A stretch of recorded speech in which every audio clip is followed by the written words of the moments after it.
Welcome back. Thank you for joining us. This is To Crossfire, and I am Aga Ineshoma. Now, joining me in the discussions today is Mr. Fidelis Anosike. He is the chairman of Folio Media Group and publisher of the Daily Times newspaper. It's good having you. Thank you. Thank you so much for joining us on the program. Now, before we go into the main focus for today, which is the media and the roadmap to 2019 elections, I would first like to take your thoughts on the proposed non-governmental organization regulatory commission. What do you make of it? Yeah, I think what is happening is that because a lot of our politicians have lost consciousness, so they are basically trying to do something.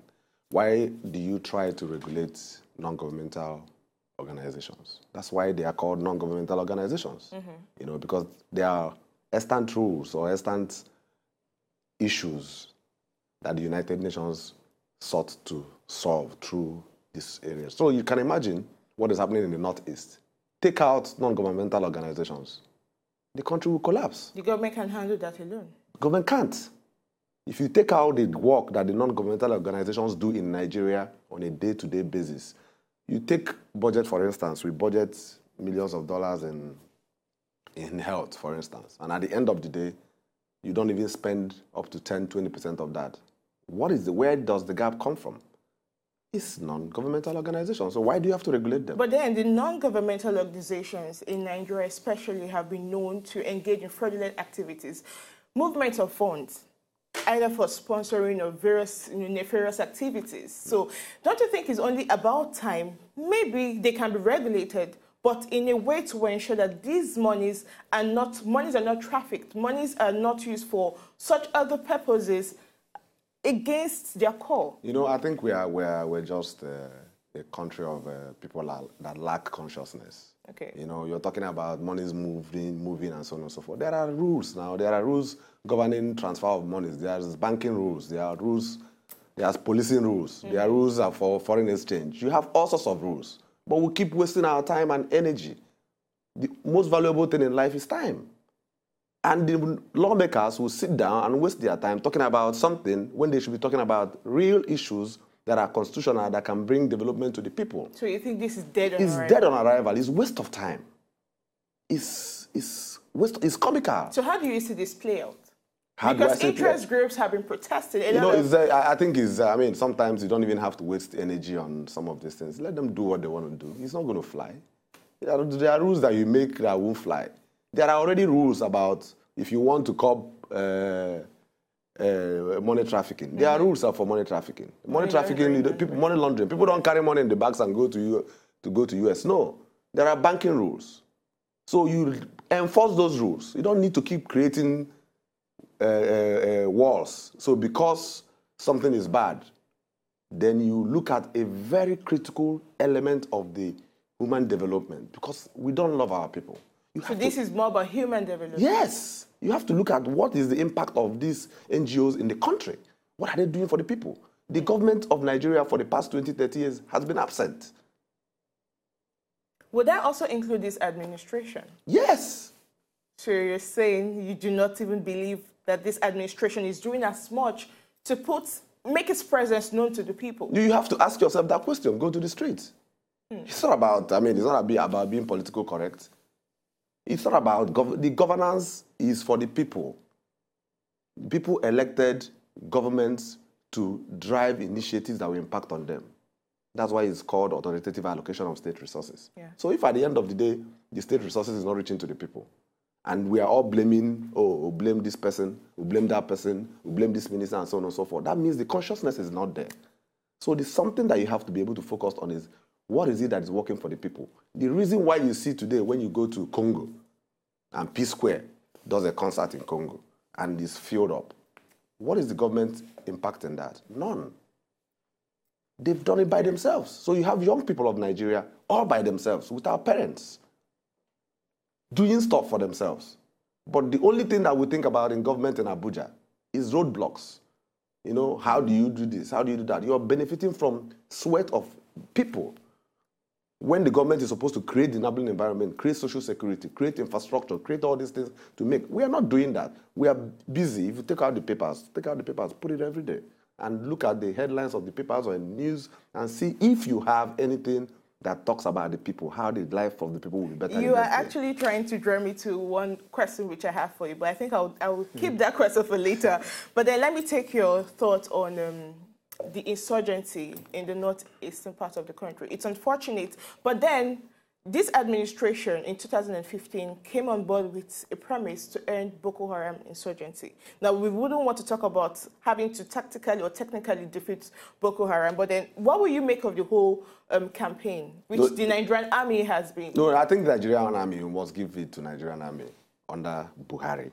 You know, for me, I tried as much as possible to distinguish Buhari and the present government. How?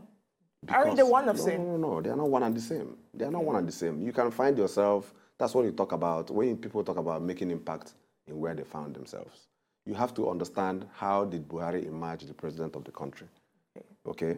Buhari has his own philosophy. As an individual? As an individual. Okay. The same thing when you talk about Reaganomics, when you talk about Trumpism, when you talk about Clinton, okay? Individuals drive change. But the challenge in Nigeria is that there's no institutional support for those individuals. That's because institutions are built around individuals. Yeah, no. Isn't that another issue? No, you can't build institutions around individuals. But that's how it seems in Nigeria. No, that's wrong. That's why we're where we are. Institutions evolve over time because they're tradition. We don't have tradition of building institutions in Nigeria. That's why you see a government comes after 4 years. They have short-term vision. Yeah. Okay, after 4 years, a governor comes, is changing every other thing. Okay, because they are personalized. Okay? So Buhari is in a trap.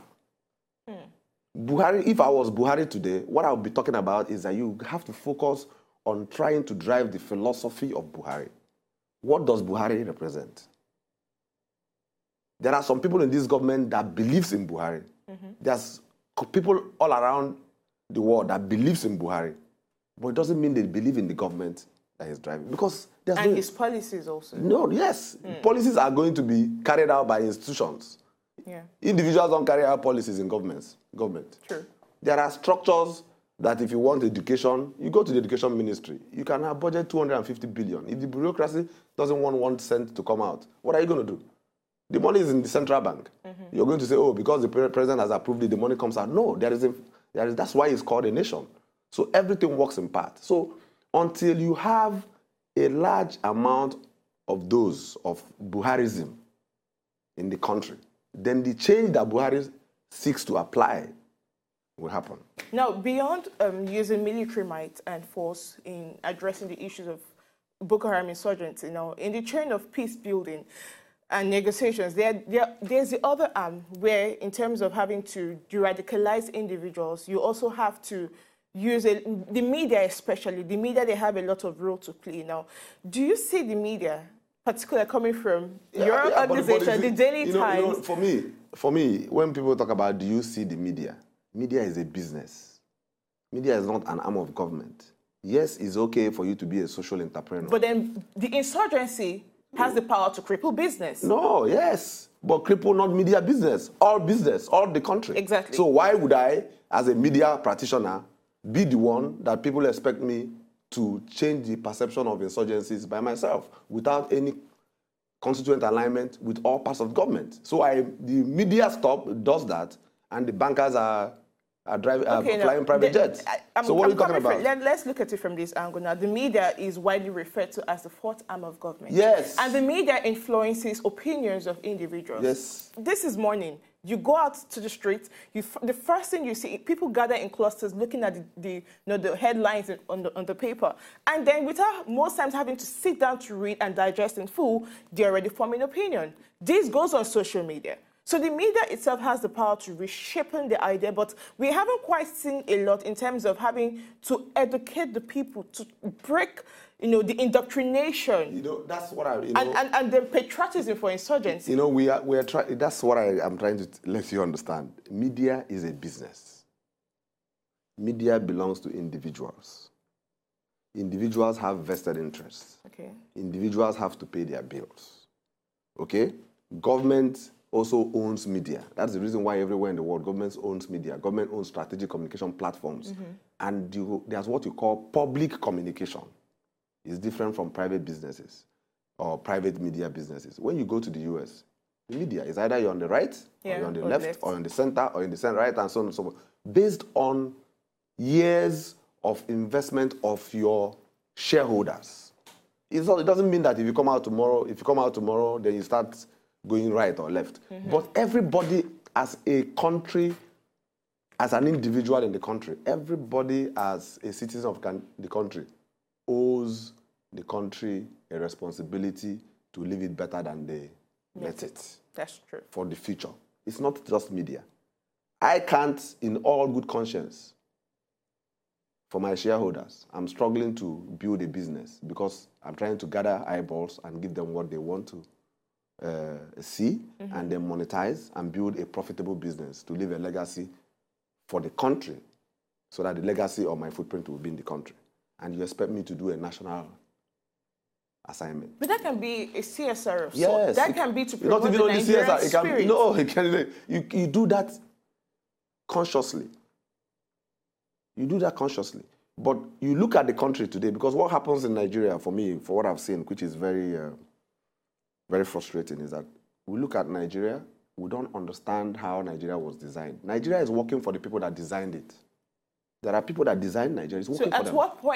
At what point should the media spearhead the campaign of making Nigeria work for the good of the people? Yeah, because... particularly the ordinary Nigerian. No, because at the end of the day, until you have the alignment of all forces, okay, and it's coming, which is, when you talk about free media, individuals have access to technology now. So when you talk about Daily Times, for instance, you know, and you talk about maybe the blogs, you see that the blogs are almost getting more eyeballs than the mainstream media. That's what technology does. The technology democratizes everything. Once you have the concept of democracy permeates in all levels of society, the change comes. It doesn't matter. You can sit down there and say, oh, I'm print media, I'm big. No way. The technology and life is becoming the same. Once they merge, and once you have that alignment, complete alignment, everything changes. You will see the politicians, they will find out that they have no job, they have no say in the society. And then the individuals will be able to aggregate the future they want, and things begins to roll. So for me, understanding it makes me not to be very mad, because it's a global thing. You can sit down and say, okay, fine. The issue about Northeast is very simple. You know, once you have young people that have no jobs, you know, go to Northeast. You have people from Northeast that are billionaires. Have they made any conscious effort to build industries, to create jobs in Northeast? No. Well, maybe that could be because the government is trying to end the insurgency. No. Before the insurgency, there's cause and effect. What we have in Northeast today is effect. What are the causes? You have to have cause, effect, before you talk cure and sustainable cure. So these are. So this is a long chain. It's a long chain. You know, now what you have is Buhari, because Buhari is conscious. Buhari knows, he understands Northeast. He's been governor of Borno State. He knows everything there. Unlike when Jonathan was there, Jonathan didn't have a lot, so he had to rely on advisors. But Buhari understands the area, and he understands what needs to be done. That's why it's easy for him to assemble and then get it where it should be.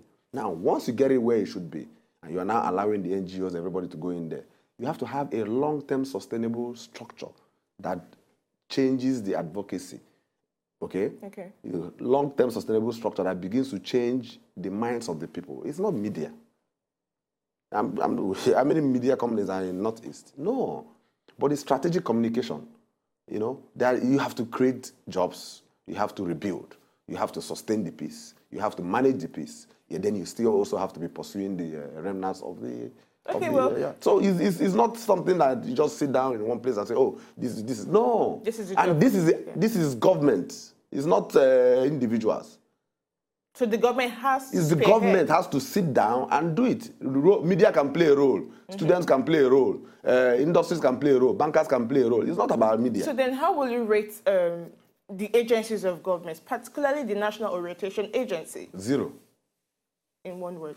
Zero. But I may need to ask you on national television. Now, if there is one thing I love about the Daily Times, it's the fact that I can pick up the paper and then flip to the backside and then see time in history, exactly. I mean, I wasn't born as at that time, but I can pick it up and then see what happened back in history on that particular day. So if the media and if the Daily Times newspaper can also spearhead that campaign in the interest of the Nigerian people to build the Nigerian dream, to build the Nigerian spirit, and then say, look, we're going to take this on our own, we'll start the fight and make sure we educate the people, fight insurgency through information, I think that would be beautiful. But I leave that to you to decide.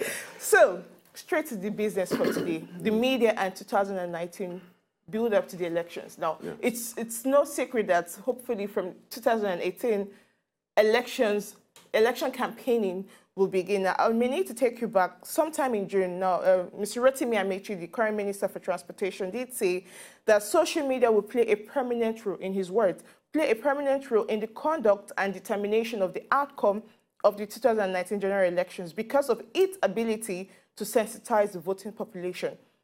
Doesn't his view pose a problem for mainstream media? No, there's nothing like a mainstream media, you know. I'm talking about newspaper, print media, radio, television, digital media. Just like we are in every other sector of the economy, we're in Nigeria. We lack a lot of understanding of how things work. Okay. If you go to US today, which is the standard bearer for the world, New York Times and National Public Radio, which are mainstream media companies, control the digital space. Okay. Why? Because they have the depth of content. Now, media is about content. Digital is distribution. Sure. Consumption has become social. They're all the same. It's not as if you're social media. It's because we lack the clear understanding of how these things play out. Okay. So there's nothing like mainstream media. There's nothing like this. Digital media is a distribution. Before, I needed to print 100,000, 200,000 Daily Times. I'll put it on the truck. I take it to Asaba. And then you have to distribute. I'll distribute it. But right now, it's easier because people have acquired, on their own cost, gadgets to get my content. That's supposed to make me more profitable, right? Now, the way they consume it is social because they are consuming it with Ashwebi Bella. They are consuming it with Linda Ikeji blog. They are consuming it with everything. So I can now also embed my content. So it makes it better. So it grows it. So you understand it. So when they talk about all these things, they don't understand how the ecosystem works. It's an ecosystem. But then the issue of verifiable information is another thing which a lot of people have talked about. For example, social media, especially on some blogs, Fox blogs, for example, you go there and then you see a story like, oh, the president has collapsed. Oh, soldiers go on rampage and kill 200 people. And a lot of people, because do not have the culture of having to verify from what I can say, the print media or the digital media, the most susceptible, radio, TV, or even investigate for themselves, they take a hook, line, and sinker, and it builds a negative information and an opinion. Now, don't you see that play out also in 2019? No, because politicking really has begun. See, because that's the same thing I'm talking about. The consumption of media has become social. You know, what does it mean that it's become social? Just think about when you want to go to a party. You go to a party, you drink, you're merry, and so on and so forth. Okay, it's different from an office environment. You know, human beings must understand that. That's why God said, let us create man in our own image. You have the knowledge. It is up to you. I can't be the one. Before, you rely on a teacher to teach your child everything. But today, your child can go to Google. Your child can go to Wikipedia. Your child can go on social media to learn.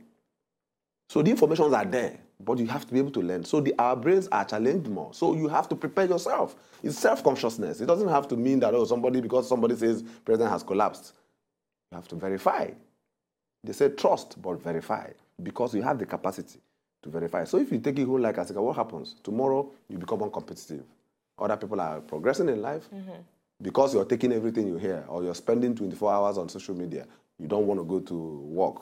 You want to only rely on social media because you saw somebody else. But you don't know what the person has done to get to where they've gotten to. So we have the capacity to discern for ourselves. That's the knowledge. That's the software that is in the human being. There's the hardware and there's the software. So we have the capacity to discern. It's not, so it doesn't matter what you put out there.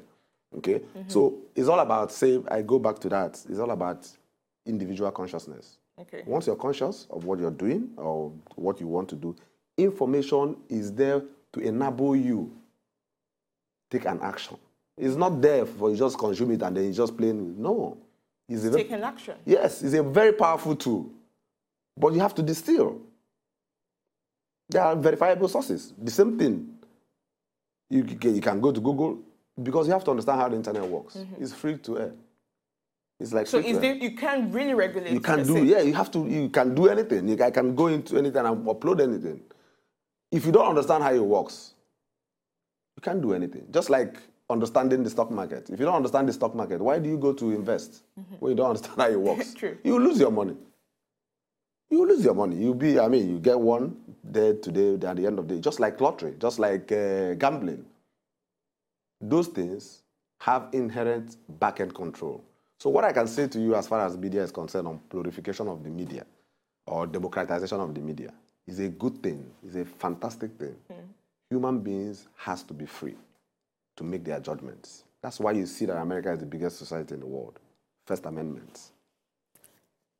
I will still drag you back to that now, but election years are largely characterized with politicking. I mean, proliferation of information. Yes. How true or false? I mean, that's left to the audience. And then, of course, another issue, violence. Now, the media in time past, according to a lot of people, hasn't quite helped in bridging the divide. But this is 2017. Nigerians seem more conscious. People want to know what's happening with the resources. People's consciousness largely have been awakened. Now, how has the Daily Times newspaper come in to bridge the divide as 2019 is approaching, especially with having to give valuable information, true information, and investigative journalism taking it to the other level? Yeah. I mean, what we're doing, for instance, is that we're trying to make sure that between now and the end of 2008, okay, we become the #1 newspaper. 2018, we become the #1 newspaper. We have a control of as much eyeballs as possible. That's how we're going to be able to contribute, because the more eyeballs we have, the more we can actually give them the choices that are available to them. Now, the good thing about media is that if you're honest media, then it's sustainable. Okay? If you're not honest, it's short-term. Then how about balance? Because no, I hear a lot of people say, no, don't you know that we have APC newspaper, no. We have PDP newspaper, and if you follow the Daily Times, what we're trying to do with Daily Times, you know, Daily Times is an institutional newspaper. I didn't create newspaper at Daily Times. Most of the newspapers you see today have individuals that founded them. Okay.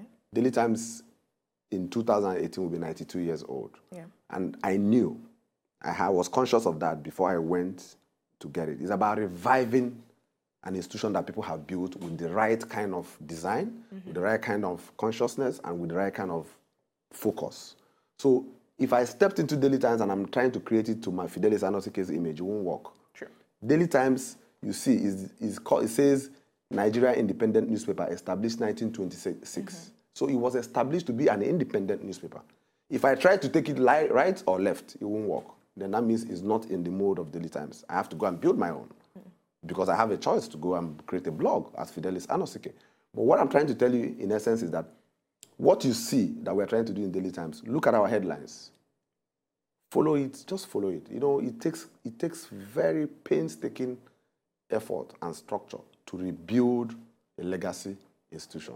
Daily Times will only be for the people. I take sides. Daily Times will take sides with the people. It doesn't matter. So, build up to 2019, yes. Nigerians should expect... Yes, should expect that we will talk about issues that affect the people, impact on the people, because the country belongs to the people. Now, if that sheds some light on the activities of the government, which do not seem favorable... I'm not a government paper. What's my business? Okay. I bought it from government 13 years ago. I paid for it. I've been through all the costs in Nigeria. even at the risk of my life, because I believe in it. It was given to us by the special grace of God, and then God gave us the capacity to be able to acquire the paper. And the paper belongs to the people. It's 92 years old. I'm not 92 years old, I wish. You know, but so the only way we can leave a legacy, just like, remember that people built it 92 years ago, and today, 92 years after, some of them are still alive. Oshoba, Oshoba, Henry Dukumaya, you have Sam Amuka, you have Onyemu Gochuku, you have Prince Tony Momo, you have Chief I've called Chief Oshoba, you have Dr. Yemi Ogumbi. They are still around. You have some of the editors still around. Okay? You can imagine when they were much, much younger than myself. When Nigeria was nowhere, when Nigeria had not this kind of resources we have, they were able to build a very conscious newspaper. Okay? This paper was founded by Adeyemo Alakeja and people from the UK. Yeah. And they realized that it is important for you to build a sustainable media. Media must be a media that speaks to the people, that defends the right of people. It was in defense of the right of the people that Daily Times was taken over by government, by the then military government. Yeah. And that's how come it came down. What I'm coming to do is to help them to reconnect that.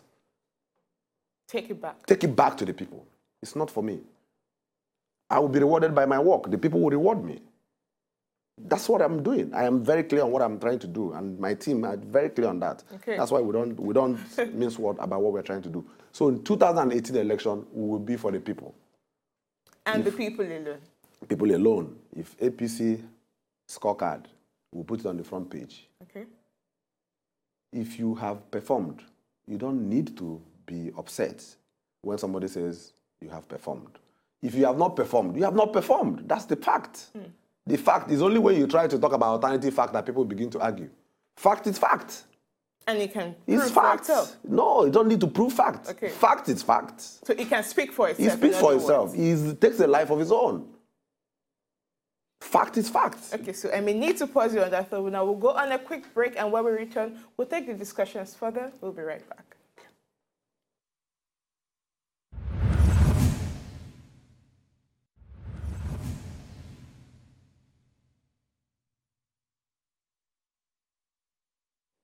Welcome back. This is a Crossfire, and I see have Fidelis Anosike in the studio, and he is the chairman of Folio Media Group and also the publisher of the Daily Times newspaper. Now, of course, he's been doing so much justice to the discussions, and I may need to take the questions further. Now, developed nations have a sort of classified national security mechanism wherein informations move from classified to declassified over a period of time. Now, this has helped the media grow, and most importantly, the people become more conscious of happenings. And to a large extent, a lot of people can say it's helped to build, it helped them rather to build, that unity. Do we have such system in Nigeria? Because a lot of people ask, who killed Delegiwa? Who killed Chief MKO Abiola? Who are the real financiers of the Boko Haram insurgency? These are informations which people are still asking and yearning to know. So do we have that classification where informations move from classified to declassified over a period of time? Yeah, it's not, in Nigeria, it's not about what it's not about what we have. Okay. It's about what we do with them. And the people that are responsible to do these things, what are they doing? I can give you an example about Freedom of Information Bill. You write to NMPC. The Honorable Minister says, I was not carried along about something, which you must give him credit for that. And you write to NMPC based on the Freedom of Information Act. Give us information about this. Yeah. No response. No response. You write to NCC. Give us information about 9 Mobile, for instance. The monies are borrowed from the bank. The bank, these are depositors' funds. No response. Okay, so it's about vested interests that are making the classifications or the classifications not work. And what happens is that when the institutions are broken down, we have to come to the realization. And that's what I always tell the young people when I have time to interact with them. You have to come to the realization that it's a broken society. So if you understand where you are and understand where you're coming from, you know where you're going. Es nihilo nihifi. Out of nothing comes nothing. So we have to come to the realization that we have a broken society. That's what makes you be conscious to support the government in the day to succeed. Because in a broken society, if Buhari is in government and you're trying to pull him down, what happens? It breaks more. But if you align and you push and you support him, like what we did in Anambra, okay, you see, then you can ask questions. You have the moral authority. You have the vested interest to be able to ask questions consciously and unconsciously. So what happens in Nigeria is that we have these laws. There's nothing you have. But then enforcement is enforcement is the issue. So now, we are talking about... How do we get to that? Common SARS. You are talking about SARS. We are talking about SARS today. You see what they're doing?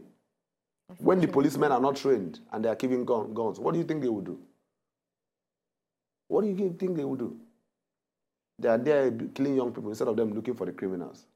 So this is the society we are in. We have to come to that realization that we are in a broken society so that you manage your expectation. And then all of us will have to take conscious effort to begin to move. And thank God. That's why I tell anybody that cares to listen. If Jonathan had good managers, one thing Jonathan has given to the country is the electoral system. Okay. We now have an electoral system. Because of? Because of Jonathan. Either by design or by accident. Because he was a secretary when he ran with Yaradua. No, he was chairman when he ran with Yaradua to reform the electoral system. Because Yaradua was man enough to accept that his election was flawed.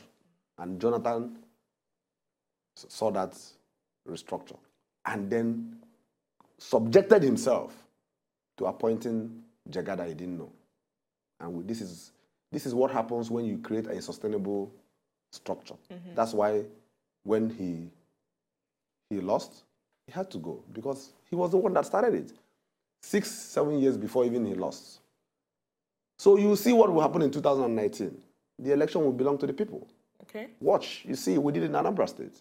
It doesn't matter what you think or what you want to do. You can plan anything you want to plan. But once the people say, or once the people take back the power, there's nothing you can do about it. That's what is going to happen in 2019. It's about what the people are building up. They are thinking about it. Okay? But there's no election yet.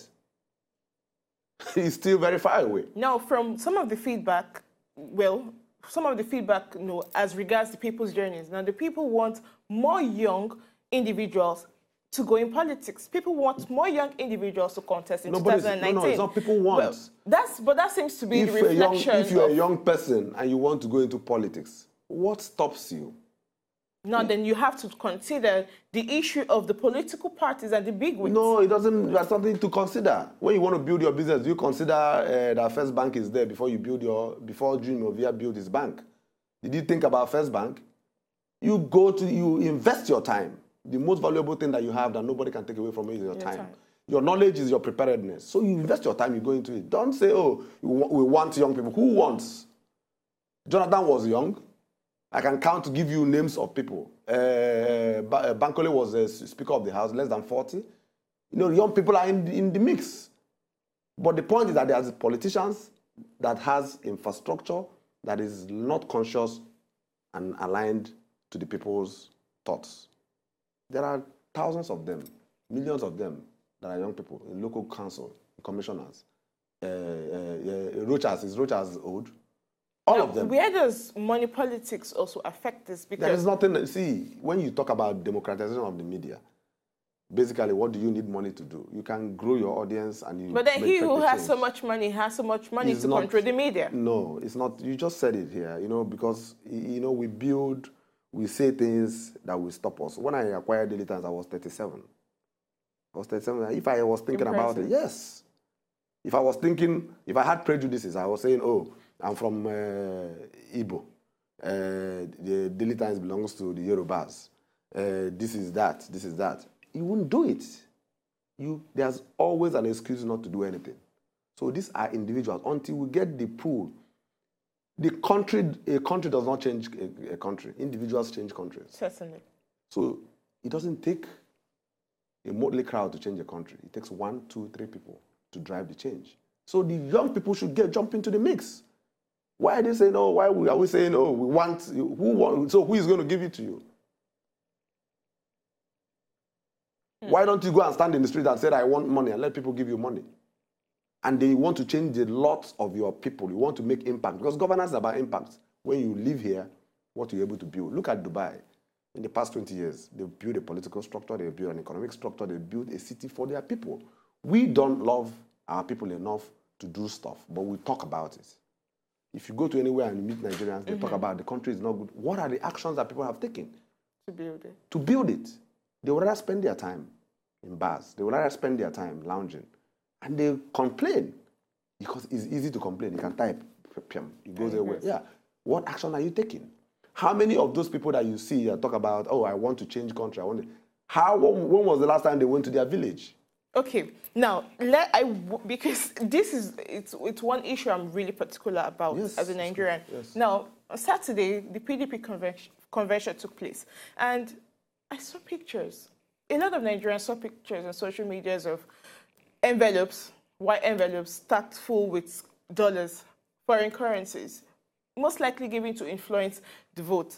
Now, in Nigeria, we have a lot. You're contradicting yourself. I know you want to come in here, but the reality is that Nigeria is in a dire situation, and we do not just need young people or old people. We need patriotic people, people who have the vision, and most importantly, the ability to drive home their agenda through the institutions, and that's something we've always lacked. Now, a young man or a young woman wants to contest in 2019, and of course, the party's rules are you have to go through the party's primaries. But that young individual doesn't have the kind of money the other big wigs have to influence the vote and all that. So oftentimes than not, they get kicked aside. How then can we change this narrative? Because a lot of people have the vision, oh, it's just PDP, it is just APC, and then other political parties at the background. But where does, I wouldn't want to say mainstream media, but then where will digital media and the print media put the search, at what point do they get to put the searchlight on young individuals in the various capacities who have that interest to run to make a change? The problem we have with Nigeria today is the young people. How do you mean? They talk too much, they enjoy too much, they don't love Nigeria enough.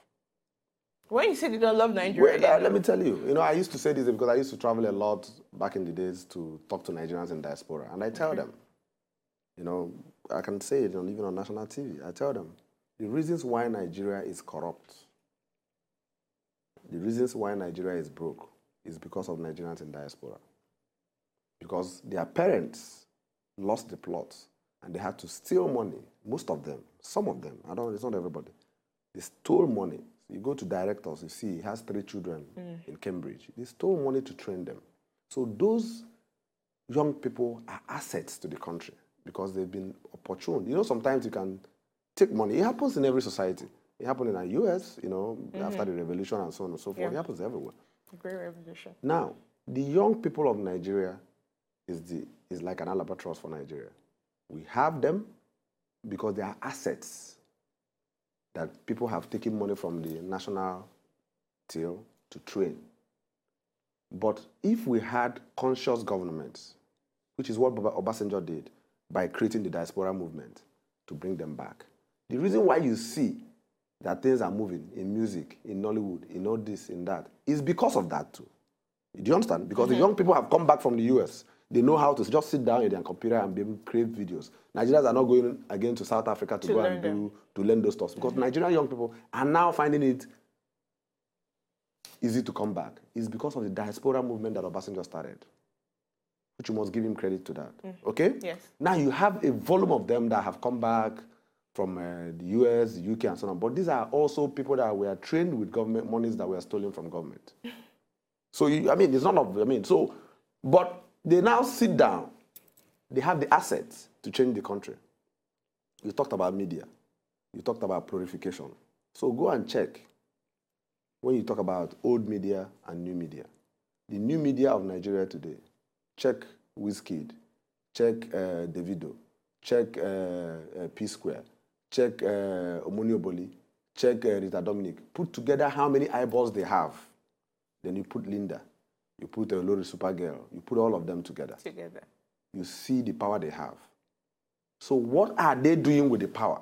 And what is the conscious movement that we galvanize to be able to change the government? The politicians have less than 1 million in their Twitter handle, all of them. Isn't it true? How did Donald Trump become president? Twitter, Facebook, this, that. So, but look at these people I'm talking about. Cumulatively, Don Jazzy, the Banj, put all of them together. If they have a singular focus, how they want Nigeria to be in the future. Because they can drive that. They drive that, they change that. It starts with one day. It's not that you want to be president tomorrow. No, you start that. What is the philosophy of the new Nigeria? Okay. First of all, I was telling you when we were talking about the program. Yeah. Today, you have Wizkid. He's a celebrity all around. So Nigerians have, without knowing it, changed their perception. Changed the perception. These young people, without knowing it, have changed the perception of Nigeria. So when you talk about Nigeria and South Africa anymore, nobody is talking about 419. They think about lovely music. True. Done by the young people. So if Nigerian young people can change the perception of Nigeria globally, then they can do that locally. What are we talking about? They can take out any president in 1 second. But it's about the alignment of the philosophy. What future do they want? That's what I believe they've not agreed on. Do we want a future of having a lingua franca that is broken English? We have to agree on that. Do we want a future where we're going to borrow culture from pop culture from the US? We have to agree on that. We have to. Do we want a future where we build skyscrapers or we just build huts? We have to agree on that. When the young people are aligned, they already have the force, singular force in one day. One day. So, Nollywood, how many eyeballs do they have? So what are you talking about politicians? Some politicians that are sitting in Abuja that has not, how much money does the whole country budget? How much? 8 trillion. Go and check the net worth of all these people and I've called their names. You're sure they do not have more than that in their coffers? Yes. No, that's cash. Nigeria is broke. Nigeria doesn't have cash. Nigeria has assets. Assets. So check the value of the assets. The asset of Coca-Cola, brand asset of Coca-Cola is more than the operational assets. So when you value a Wizkid today, what Wizkid asset, which is brand asset, is today, you find out that the cash is a measure of value, small measure of value. So this, if you put the Nigerian entertainment industry today, and you securitize it, and you structure it, and then you're able to say, you see the value is much, much richer than the country itself. So the youth are not doing. They are not conscious. They are not. They are happy. You know, when you find yourself in, money is also like you find yourself, you lose it because you're not prepared to get it. You're a young person. It's talent. So when you get something, you have to now step back and ask yourself, why did God give me this power? You can use it. That's why you see celebrities, they go up and then they come down. Yeah. Some go up and then stay like there. That. Okay? So what happens is that when you become conscious, that's why people would say, okay, go to church, read your Quran, read your Bible, because you have to prepare yourself. You have to prepare yourself. Nobody is remembered for what they take. People are only remembered for what they give. That's why today we remember Muhammad, we remember Jesus Christ, because they gave their life. Life is the most valuable thing. But people find it even difficult to give their time to build a sustainable future for their kids that they are giving out. These young people I'm talking about now, some of them have already 5 kids, some have 3, some have 8, okay? So what future are they giving them? But they are complaining, just the same way my own generation was complaining. The military took most of the time of, that's why you see most politicians between 40 to 60.